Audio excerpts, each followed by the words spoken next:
Hey, hope you guys are having a great day. I could not wait to tell you about this. This is so funny. So Sound Transit is talking right now about trying to come up with innovative ways to make up with some of the budget shortfall that they find themselves in. Originally, Sound Transit was supposed to cost for ST3 for the whole spine was supposed to be $54 billion, which is an insane amount of money. But it was a boondoggle. It's actually the actual cost, according to Sound Transit now, is around 185 billion, which is a lot more, but obviously voters would not have approved 185 billion.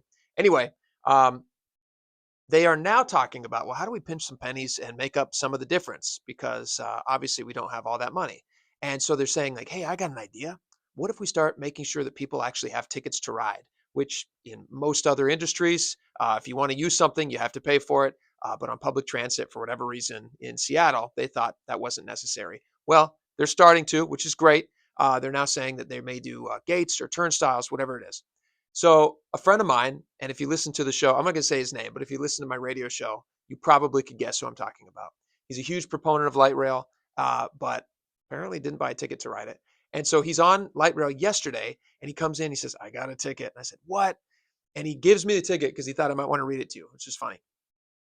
Um, they give quite a lot of warnings actually once you get a ticket. So they give you the ticket, and then they say, "Whoa, whoa, whoa! You don't have to pay anything because we don't want to discourage you from riding light rail.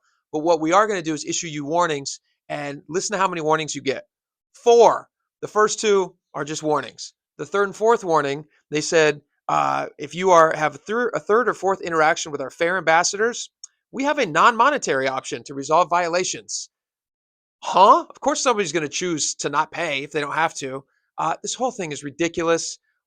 Why are we all allowing them to pick our pockets to the tune of probably in excess of $200 billion by the time this thing is done? I have no idea why, but I want to share this ticket with you because it's kind of funny. All right. Have a great day. Bye bye.